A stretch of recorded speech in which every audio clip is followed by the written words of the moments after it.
A very good morning to you. Thank you very much for joining us for this edition of News Check on this 4th day of May 2020. My name is Edward Kabasa. There is a webinar which we will be taking you to. It has everything to do with the press freedom. Yesterday, Kenyan journalists joined their international counterparts in marking that special day for the Fourth Estate. And the message was that the media ought to be given that space to operate amid the coronavirus pandemic, with governments all over the world being urged not to use this pandemic to muzzle the freedom of the press. In studio, I am joined by the chairperson, the Media Council of Kenya, Maina Muriri. We'll be talking about what Kenya has managed to achieve so far in terms of press freedom and what sort of mitigation efforts have been put in place to ensure that journalists are given that freedom to operate. A little bit later on, we'll also be taking you to that webinar that is currently taking place, where journalists are brainstorming on a number of issues that affect them, and also professionals are participating in that particular debate, including the Director of Communication Services, the National Police Service, Charles Owino. But before we get to that, Maria, I know the media industry, especially in Kenya, has come a very long way. But how far are we talking about vis-a-vis our neighbors like Tanzania, Uganda, or even Ethiopia, countries that it's very rough to operate, especially as a journalist? Let's start locally.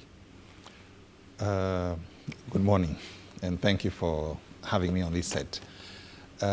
Kenya, compared to our neighbors, the East African region, I can say without sounding like I'm favoring that we are many steps ahead. We were the first ones to form a statutory media council, which is the regulatory body. We've been teaching the others how to do the same. However, the environments are different. Our environment is quite advanced in terms of media freedom and independence. We've been performing quite well compared to Tanzania, Uganda, Rwanda. However, we've been working together as an East African brotherhood, trying to help each other to reach where we are. Our Media Council has achieved many steps in regulation and in our core mandate of promoting professionalism, independence, and media freedom. I know that all these countries are emerging democracies, and of course every government trying its level best to ensure that what is being disseminated is very responsible. But in terms of self-regulation, are we seeing a situation where media houses and even journalists are practicing responsible journalism so that they themselves do not find themselves at loggerheads or crossroads with the respective governments? What has been proven from the best practices, especially in Europe, where there is media self-regulation, it is better than where government is the regulator. You find that when media is given its own responsibility to regulate, it has a way of reaching out to its industry easier than when government is doing it. Talking this comparing to the times when Kenya was a single-party state. You can remember those days. Government and media were ever at loggerheads. But since the last decade, when Media Council self-regulation model started being experimented with, and ours came into full effect in 2013. Since then, you've noticed that media has become more responsible than when we had a single-party democracy. So self-regulation is a better model. Ours basically is called a co-regulation. We regulate, but we are partly funded by the government. Co comes in because of the funding by the government. All right. Journalism without fear or favor. That is the theme of this year's World Press Freedom Day. This discussion is continuing in a couple of seconds, but before that, let us take a look at the diary.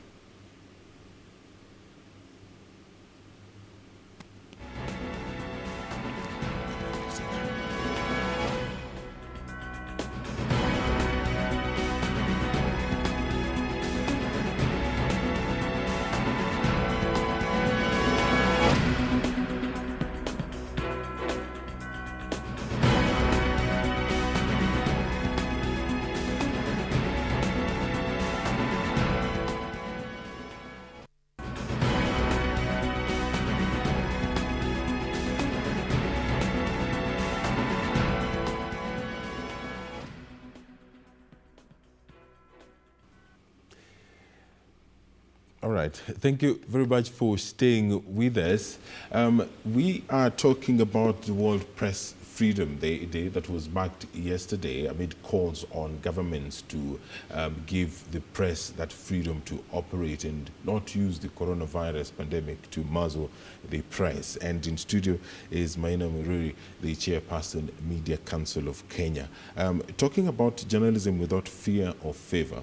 For this to work, you must be in an environment that you are supported by your respective government. You're provided that space and you're provided the security to report, because at the end of the day, the citizenry must be empowered with information. So how do you rate this particular performance by the government? Does it mean that physically you have to be accompanied by police officers, or the government just ought to stand back and let you do what you do as a journalist? Quite the latter, what you said. The government ought to stand back and let media regulate itself. Mm-hmm. When this theme was picked early this year for the International World Press Freedom Day, it's quite international. It captures what is happening in many regions in the world, especially Africa, Latin America.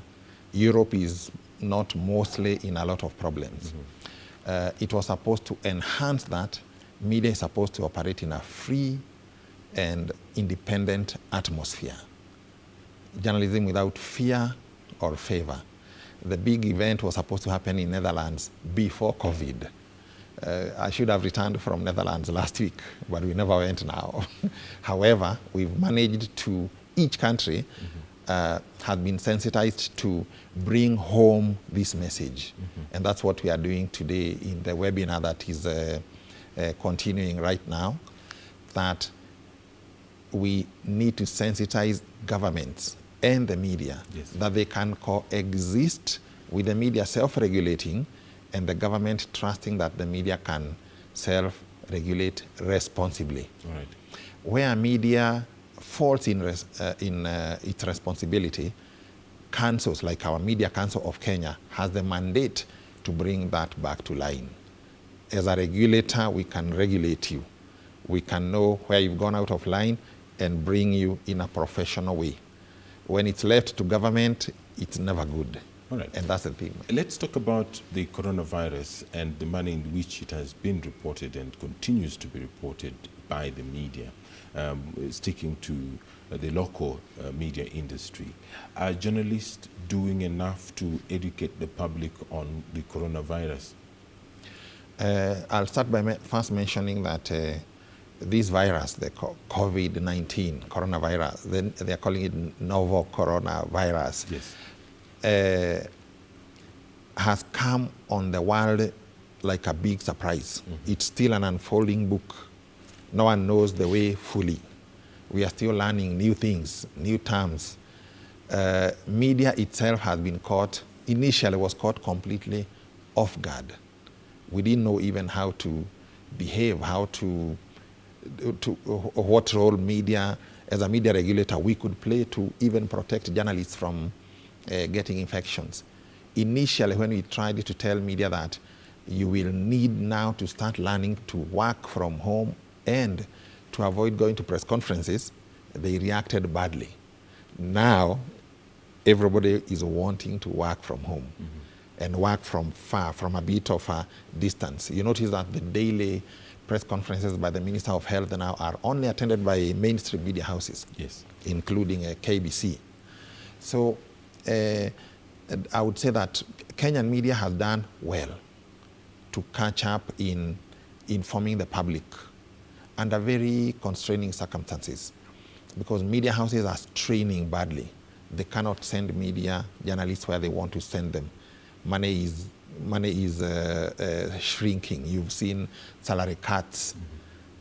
You've seen leave without pay happening. So despite these constraining circumstances, media has been doing well in Kenya. I'm gauging this by what the government has been saying.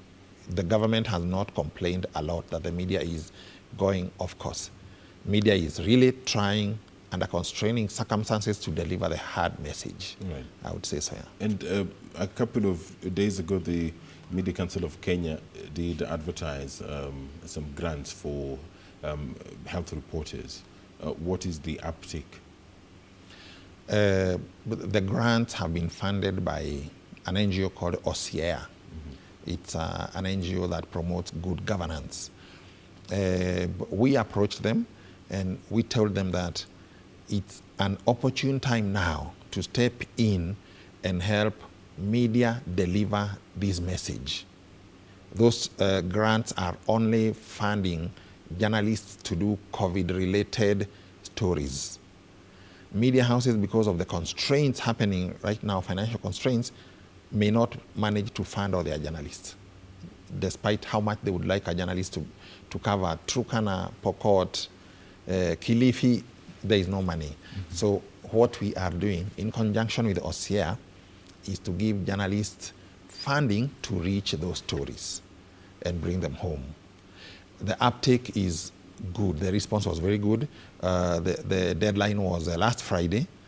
I can tell it was nearly every mainstream media house journalists have applied for it, including here KBC. And we will give grants in round 1. After that, we'll give in round 2. And if possible, if funding allows, we can do round 3.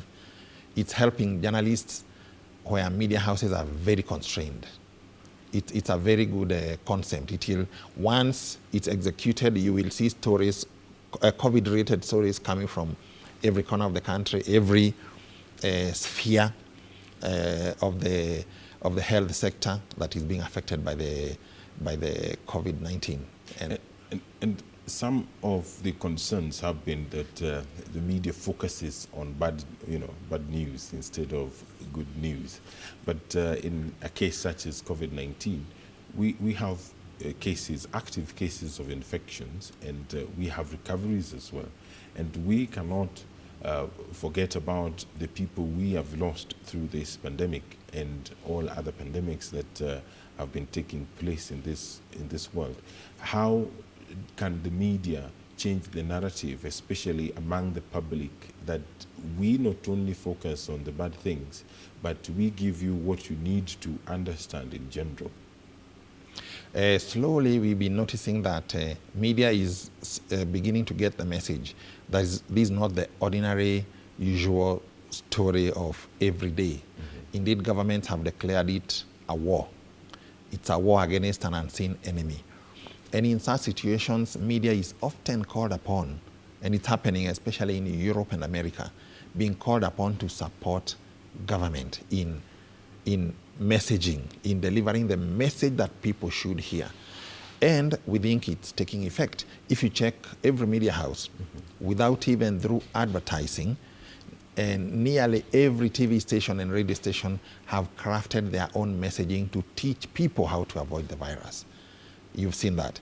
And to teach people how to have hope. You've seen very many stories of hope. People who have recovered have been interviewed.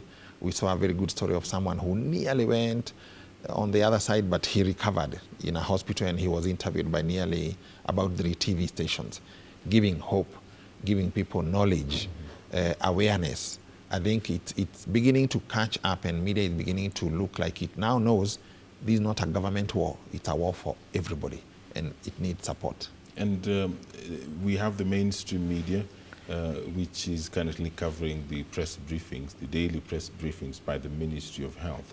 And we also have other players. We're talking about bloggers, citizen journalists, those who are taking advantage of their digital literacy to inform their small groups of audiences. What is the Media Council doing to monitor both sides equally? Because a lot of complaints, have been coming, especially from bloggers, that so much focus is being placed on the mainstream media. And we as bloggers, some of us, are registered and recognized by the Media Council of Kenya.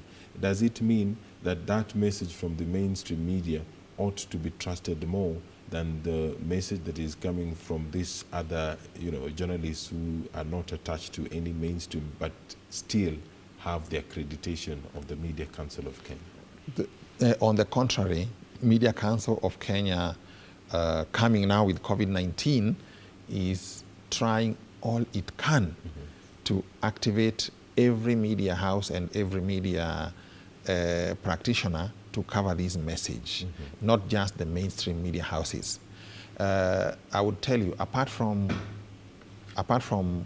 the grants that you've just mentioned earlier that we are giving to journalists to cover COVID-19 related stories, we are also launching another effort to fund small rural radio stations, some which have closed down because of the financial constraints. We are on the verge of being given funding to support those radio stations to help them to reopen. And they are small. They are in Meru, Taita, everywhere, Western, Eastern. You may not know it because they don't speak out as loud as to be heard in Nairobi, but in the rural areas they are very effective. Out of about 100 community radio stations, about 40 have closed down. We are making an effort to help them reopen at this time and for the duration that the COVID crisis will last. That tells you that we want everybody to participate in the messaging. In the OSIA grants that we were offering last week, even bloggers are included. We want to help them also do stories and disseminate. So the spirit of Media Council is to have every media player doing their role to disseminate this message. Let me take you back to the coronavirus reporting and the fact that the Media Council has advised journalists on what to do, which areas to go and which areas not to go. These guidelines, how known are they? Is every media house furnished with these guidelines to give to their reporters? How are you disseminating this particular information and what is contained in it? It's very well distributed, and we have a dedicated section of the Media Council making sure that they reach each media house. They are basically based on all the guidelines of media coverage that we had before. We've had guidelines on how to cover things like terrorism, sensitizing journalists on how to cover something like terrorism. You remember there used to be a lot of ignorance in covering such. COVID-19, as I told you earlier, having just happened on a stormy wave, means that you have to keep upgrading these guidelines. Some things are coming up that we never had before. So you keep sensitizing on things like make sure every media house supplies their journalists with a face mask. Yes. Make sure you have sanitizers in every corner of newsrooms. As much as possible, let journalists work from home. Those who are working from the office, ensure social distancing is adequate. Same guidelines as government is giving, but this one we are targeting specifically for media. As you may realize that media houses cannot afford to have everyone working from home. And it's the people who come to the newsrooms and go to the fields who need protection. Yeah. Do not congest them in one newsroom car. carry only 2 reporters per car. So we've distributed, we've disseminated. Editors know they have them in their websites, in their WhatsApp groups. The messages are spread widely. It's a message that I can tell you for sure is with every editor, is with every reporter. They know what they are supposed to do. And back to matters freedom, I know that with the advent of devolution and the creation of county governments, the number of violations have been on the rise. We have seen journalists being harassed in the field while doing their duty, and we have also seen the political class businesses forwarding complaints against media houses and even journalists. What is your assessment of this? Are we seeing a steady increase of in violations, or the number is the curve is somehow stabilizing? It was not good at the beginning, especially when the curfew was declared. We had a lot of reports on violations. One was on live camera in Mombasa, where a police officer was seen harassing a journalist near the Kenya ferry at Mombasa on day 1 of the curfew. However, when those things happen, we, as Media Council and alongside our other stakeholders, we take them up. And we take them up and take them to the door where they should be addressed. Yes. To the police bosses, some to IPOA, IPOA, the one that monitors the behavior of the police. We do not leave a single case unaddressed. And I can tell you that by now, we've not been having any complaints of journalists being harassed. What we did immediately is that we developed a special badge for COVID-19 coverage. I'm sure they've also been distributed here, even for non-media people working in media houses, so that you can work through the curfew time as an essential service. You can go out of the restricted boundaries of Nairobi, Kilifi, Mombasa, Kwale, using that badge while on duty, not on leisure. So it has been helping a lot. And we've seen a lot of sensitization among the police. And unlike at the beginning, we've not been having cases of harassment. And what is the procedure? Let's say, for instance, if a Kenyan has an issue with how a story was reported, or probably that story was depicting him or her in a very wrong way, what sort of procedures are there for this Kenyan to follow? At the Media Council of Kenya, we have a complaints commission, a constitutional organ, part of the Media Council of Kenya. And it's been the desire of the Media Council of Kenya to sensitize the public that if you are aggrieved by the media, you have every right to report that media house to the Media Council of Kenya. The case will be delivered to the Complaints Commission. The offending party will be summoned, and they must appear, and you will come to present your case. We have many cases that have come there, some been resolved, some still ongoing. However, right now, and unfortunately so in the midst of COVID-19, the term of that commission has expired. It's in the process of being reconstituted. But in the meantime, the council can still handle complaints that come. And once it will be reconstituted, those complaints will be reverted back to the Complaints Commission. And the ones that the Media Council has handled, has it been able to conclusively deal with them? Or we have seen, probably there are cases that you have seen where complainants are opting to go for prosecution, for example? Many have been resolved. Very many cases have been resolved. However, what happens, it's not a judicial tribunal, meaning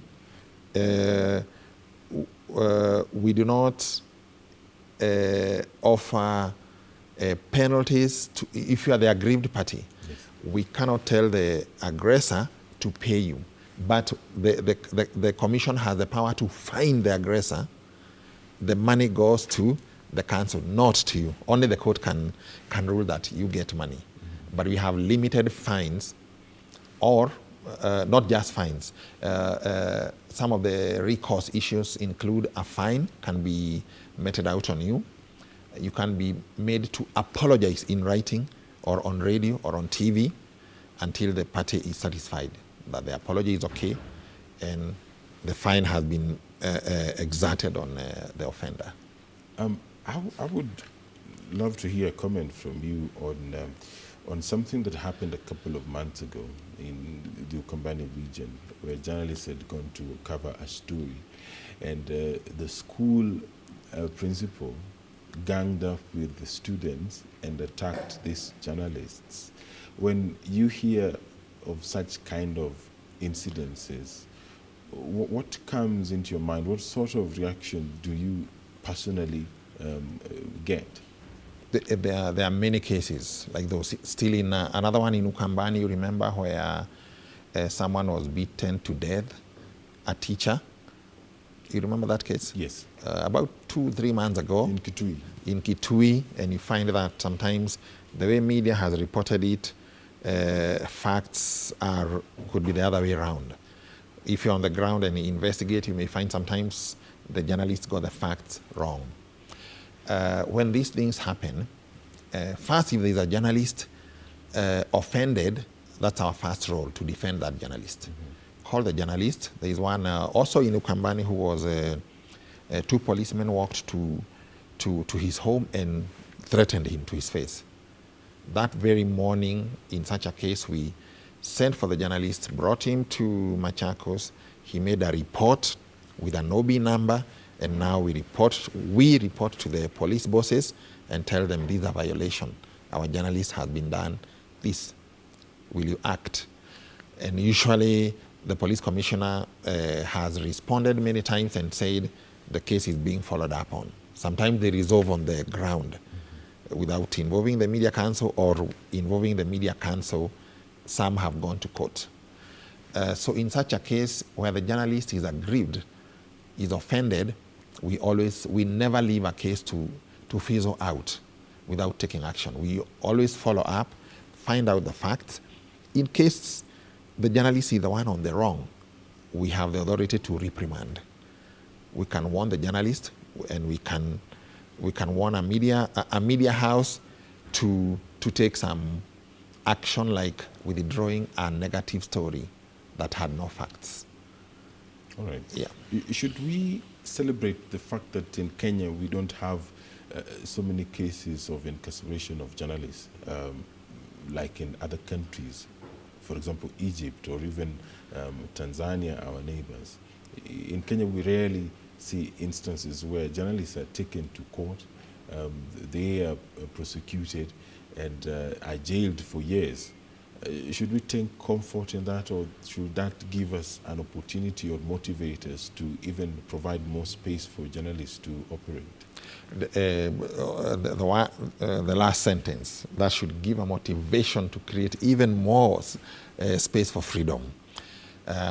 Because where freedom of the media is curtailed in whatever small way, it's a very bad direction.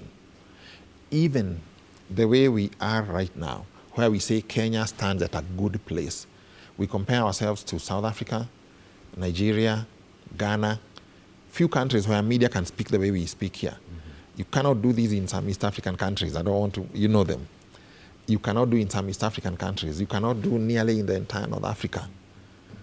And Middle East gets worse.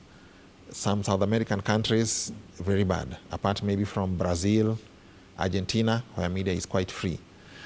In the region, Kenya is quite in a good place. It goes proportional to growth of democracy. You'll find that where democracy grows, media freedom grows. Where democracy is stifled, media freedom is stifled. So what do? Do we relax and feel comfortable? The point where you start losing it is when you feel comfortable. So what we are doing like currently is we continuously engage with our East African brothers, our East African region, and try to teach them how to reach where we are. We have a lot of cooperation between us and the Media Council of Tanzania, Uganda, Rwanda.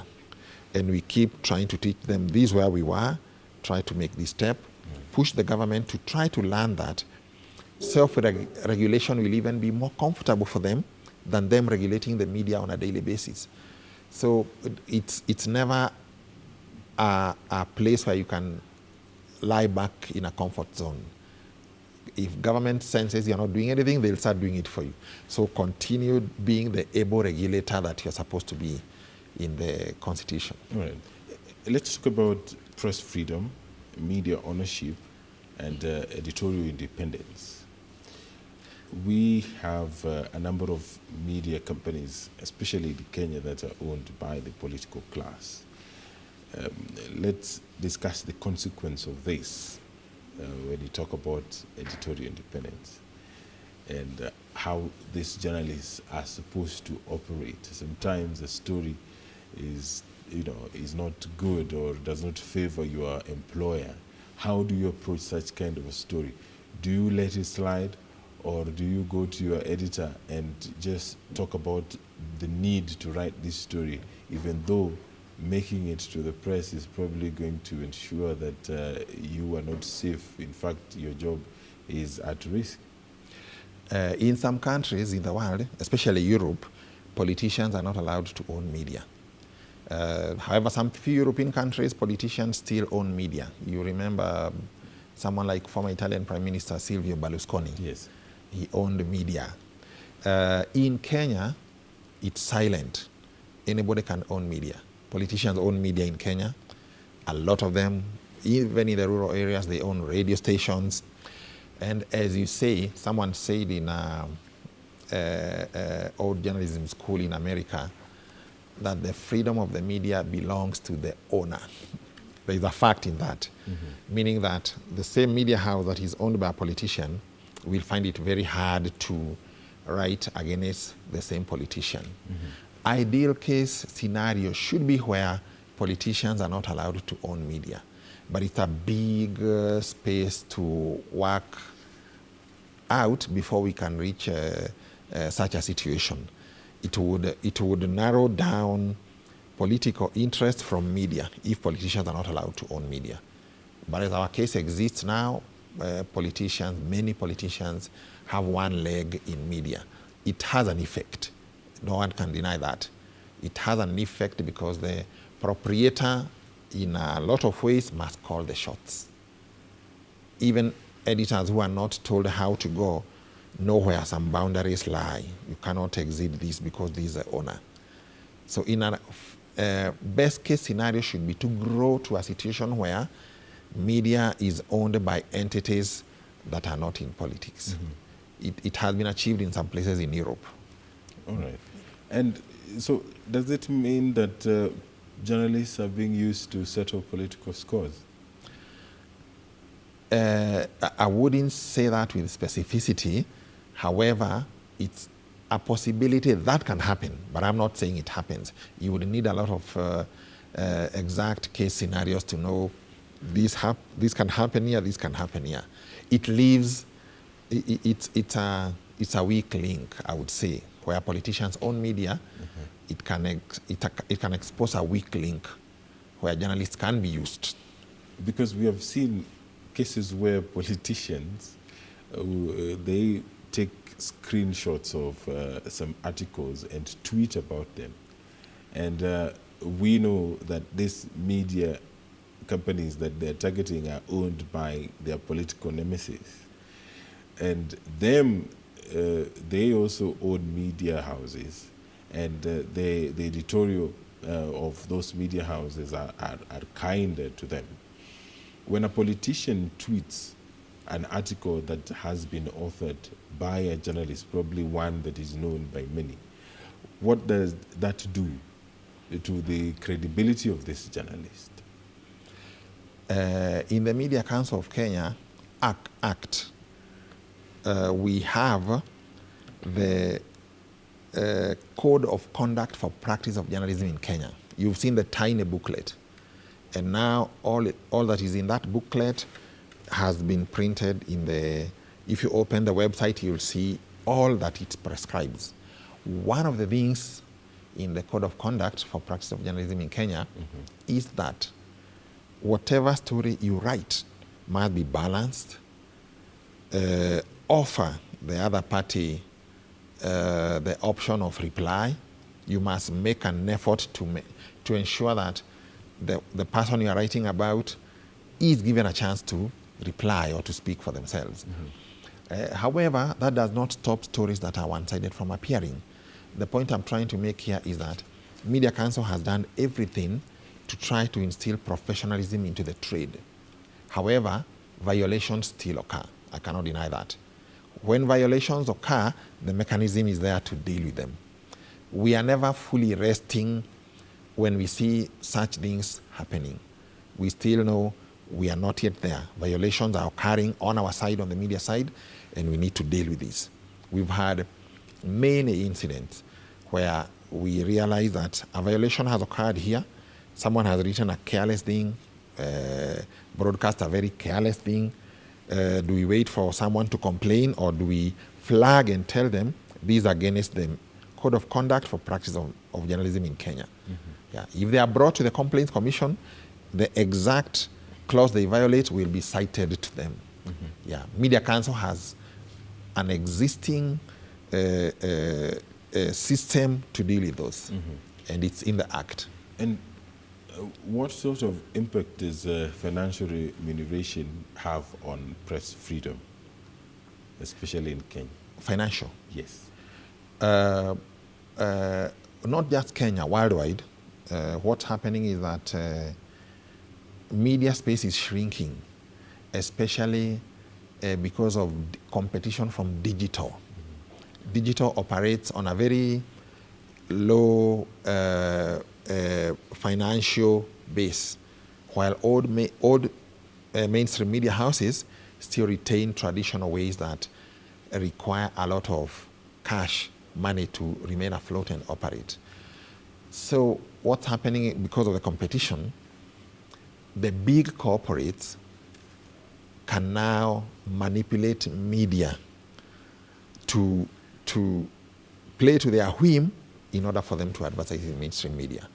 It's happening in Kenya, it's happening globally, where now you have to some extent, it's been talked about a lot, to some extent, nearly every big media house is being swayed to play to the corporate whims. You don't do this, you miss these millions in advertising. It's a kind of capture by big advertisers that is having quite a negative effect on media. And does good pay, and by good pay I mean good financial remuneration for journalists, equate to responsible journalism?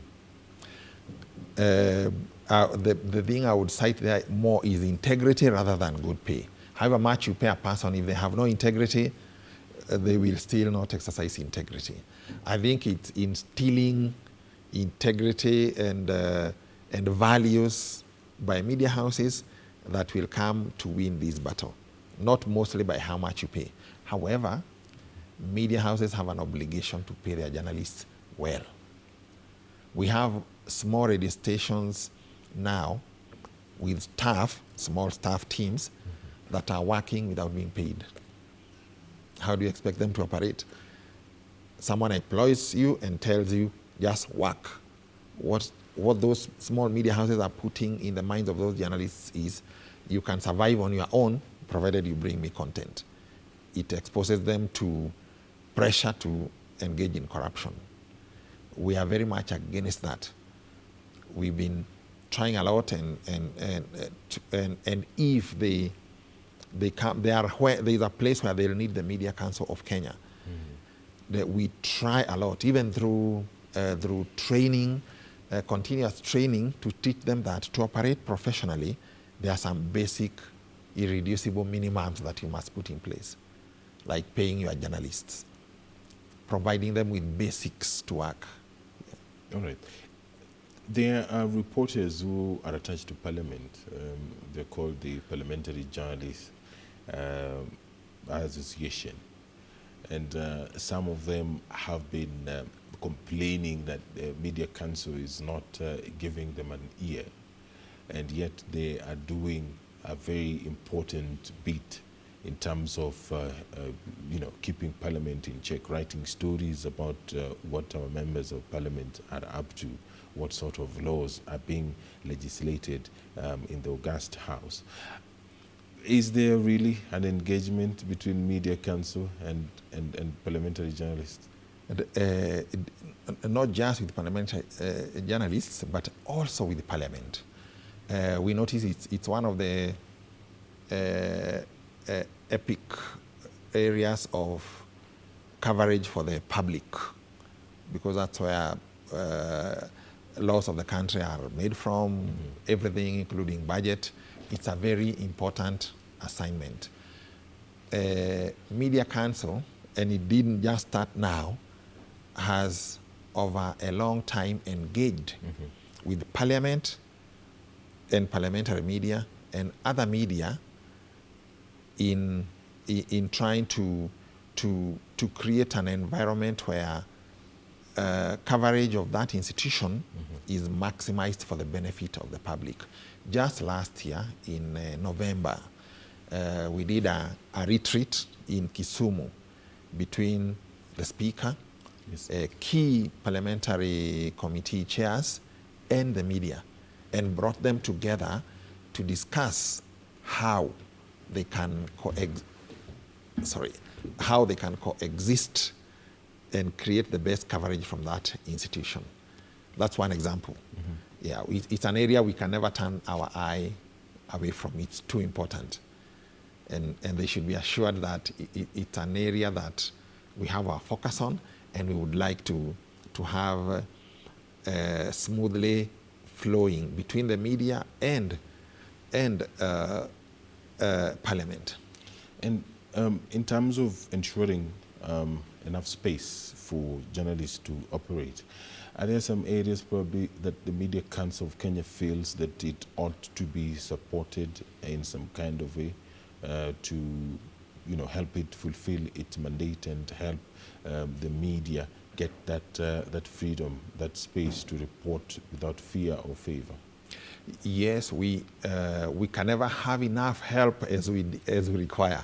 We are always in need. We have more projects than finance, so we always would require help, more funding.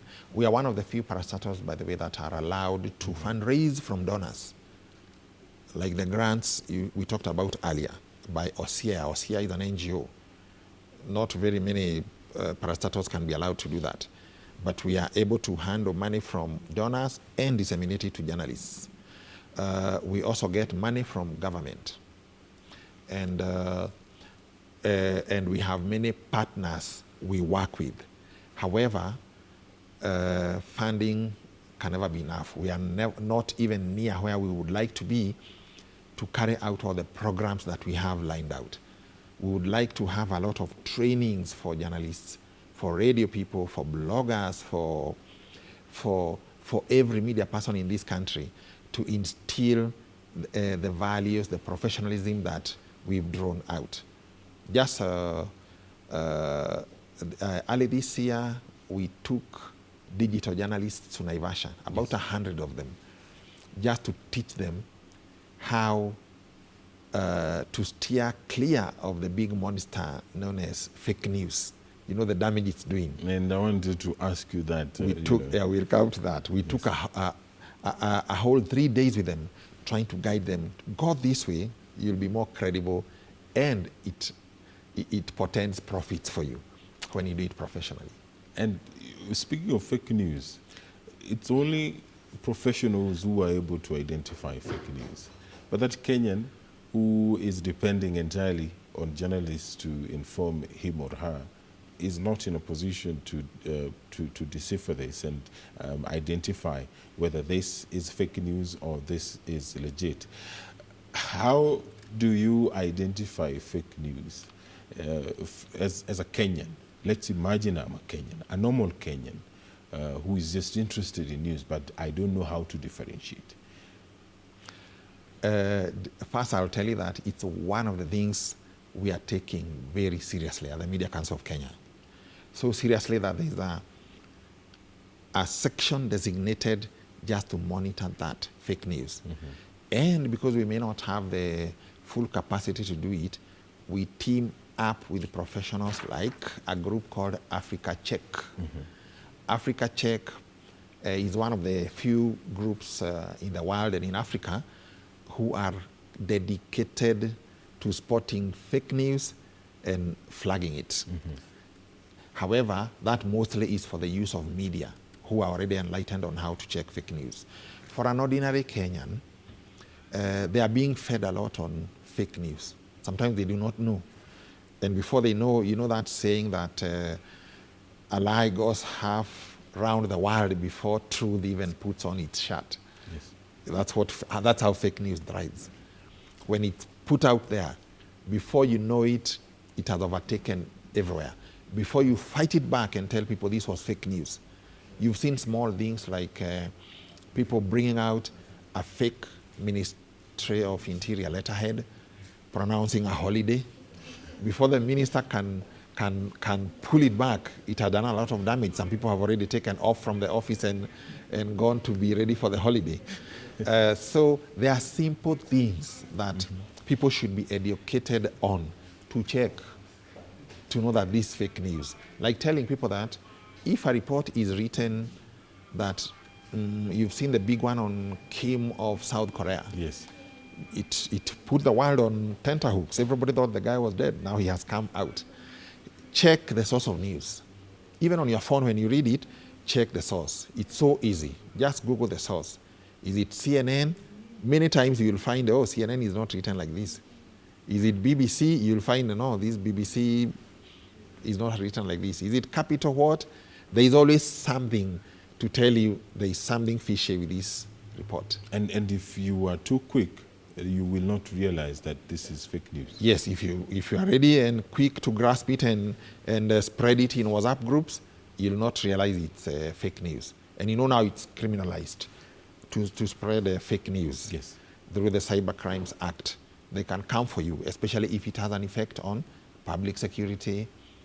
Even COVID-19 now, if someone is spreading those things that can have a very negative effect, it can amount sometimes now to a crime. So public needs to be enlightened that they have to be very careful, not just with the literal juicy ones. You know, there are some that nobody cares, but they still damage someone. They damage someone, they damage an institution. So it's very good to be careful with any news that you are not sure of the source, check again. And I think enlightenment is quite going up. And is the government harder on bloggers than mainstream media? Because there have been complaints, especially from bloggers, that the same stories that you read on your newspapers and watch on TV are the same things that we give our audience, and when we do it, the police comes for us. Bloggers, I would say, with due respect, some of them are the usual suspects, which means, first, you know, they operate freely. They are their own bosses. They control their space. They are answerable to nobody. So they are very susceptible to writing things that can offend. Mainstream media, I can assure you, this television station, Nation, KTN, K24, before you put something on air, it has been counter-checked. Unless sometimes some can still dupe you. Some fake news is very smart. It can dupe everyone. However, mainstream media houses, before you put out something there, you've tried, you've worked on it, you've counter-checked. And many times when you are caught off guard completely, there's a tendency to pull it down from your website, sometimes apologize completely. We saw a media house apologizing last week of the issue on the 40 billion shillings, you remember, on COVID-19? Yes. That media house pulled that story out of their website. But bloggers will rarely do that. Usually, many times, before they even pull back the story, it's already spread to other bloggers, it's already spread to other social media sites. So they need to be very careful if they want to gain credibility. And I'll tell you that there are some bloggers who are as good as a newspaper. Credible, they'll not handle fake news, and they are neat. And when you read something there, you want to know, oh, I think this is correct because it's here. All right. And finally, let's talk about investigative journalism in Kenya. What is your assessment of it? We used to see Muhammad Ali doing, every month he would have a piece, and it sort of died down. Are we seeing a situation where our media houses are not investing more in investigative journalism? But there are many factors. First, investigative journalism, like all other media sections, has also come under stiff competition from digital media. Mm-hmm. Some of the things you would like to investigate are already poured out there in digital media. So you have to really go a very high notch to beat them. By the time you take 3 weeks to investigate some stories, all the facts are out. However, there is a level of investigation that will never be matched by digital media, and that should never run out of the pages of our newspapers or television stations. And that one is now what we are remembering, Muhammad Ali, John Allen Namu, where they take time and go deep behind an issue, mm-hmm. and bring out things that no one else has seen. You remember Allen Namu's last year, the winning story of Ajaya Awards was an investigative story by John Allen Namu. You remember the Sudan story? Yes. That's a very big highlight to show that there is still space for investigative journalism to thrive. However, in a newsroom, it's the most expensive desk to run. They can take 3 months digging one story and going to 100 places, sometimes even using helicopters, a big team, paying guards, sources. Many media houses, maybe because of budgetary constraints, are finding it very hard to sustain those desks. But they are the desks that do stories that you remember. They should not be left to die. And I know we are short of time, but before I let you go, we have floods situation in the country. A couple of days ago, police officers were swept away by floods in Baringo. Do you feel that the flood situation has been given enough coverage by the Kenyan media? No, and I'll say without fear or favor. There is COVID-19 dominating, 90% of all coverage, to an extent that very big stories sometimes are being left unexhausted. An example is locusts. They are now being taken to page 15 out there. The floods. Media houses are trying to cover the floods a lot, but it's a big problem, and there is a feeling that it's not being given exhaustive coverage. It has killed more people than COVID by far. There is a feeling that it should be concentrated on very seriously to deliver the message, especially to the victims. This is what you're supposed to do to survive. Move to higher ground. What happens to the 7 policemen who died? Why were they there at that particular time? There are things that you are feeling have not been exhausted in such a story. Right. Yeah. Okay. And before I let Madam Muriri leave, I want you to tell our viewers on what is happening. If we can have the webinar, the conference that is taking place online, journalists and professionals are discussing the Press Freedom Day. I'm waiting for that particular image to be beamed on TV so that Madam Muriri can discuss on it. But as they sort it out, what direction do you want the Kenyan media and journalists to go? The year 2020 is already messed up, so some are already preparing for the year 2021. But in terms of responsible journalism, in terms of editorial independence and progressive journalism, what direction would you want the Kenyan media to take? I would say that there is still hope. There is a lot of hope of coming out of this big disruption that has been caused by COVID-19. It's a learning curve of how to work under pressure. Everybody was caught, has had to hit the ground running to cover new things that they've never covered before. It's a thing that we've never seen again, and it has brought a lot of depression on media and many companies, not just media, where salaries have been scaled down. People are not fully sure of their jobs, but I would speak from a bigger perspective, saying there is hope. There is hope that the world will come around to learning how to cope in such crises, media included.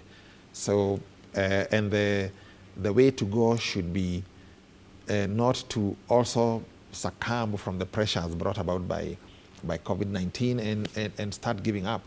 The way to go should be looking out to broader areas, like we are saying. Don't let life begin and end where this virus has pushed us to.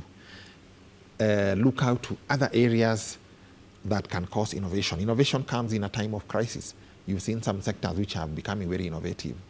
At a time like this for media, where newspapers, for example, are suffering from very low circulation, it's the perfect time to maximize on digital expansion. There are newspapers in Europe which are now just digital and making almost as much money as they used to make when they were selling the hard copy. At such a time as this, try to put all your heads together and efforts in trying to learn how can we survive. It may not be the last crisis we are going to face. There may come worse in future. How did we survive the last one? Let media houses innovate creative ways to emerge from this, not give up. It's not a time. Yeah. And finally, to the webinar, what is it all about? I know Media Council is playing a central role in this engagement. Briefly. Yeah, the webinar is our local celebration of the World Press Freedom Day. The day was yesterday, Sunday, so it was thought that Monday, when everybody is back in office, is the best day to do this webinar. It includes all stakeholders are invited, they are taking part. We have panelists from media and from non-media organizations, and they are doing discussion on how, one of the biggest discussions is how media can cope amid this crisis. There are very many stumbling blocks. How can we cope? One of the things being discussed is it's going down to discussions up to individual journalists. How will you survive this? How will you cope with this? Where can stakeholders help? It's a time where now we look towards each other in order to survive from the center. So what can help where? What can government be asked to do? Is there something the government is not doing that can help media that maybe should be applied now to help media? An example, we have the GAA, Government Advertising Agency. It's an agency that gives its advertising to media. At such a time as this, can something be done to make it more rapid in using media and letting the media benefit from funds that come from such an effort? Because right where we are now, media houses are completely constrained financially, and you cannot blame them. What can media houses do? You've cut journalists' salaries. Is there a hope that can come out of this? Can you guarantee, even if we are cutting your salaries, the job will be guaranteed? Even if COVID takes 5-6 months, your job will be there. So things that are being discussed is how, mostly are focusing on that. All right. How can media survive through this crisis? Thank you very much. That was the chairperson of the Media Council of Kenya, talking to us about Press Freedom Day that was celebrated yesterday. Kenyan journalist played a part. You watched stories on press freedom in your favorite local TV, or even listened to such stories on radio stations. But of course, these are discussions that will always develop, and new ideas will always be injected. My name is Edward Kabasa. I leave you in the able hands of Richard Munga, and later on, Nancy Okware will be here with more news.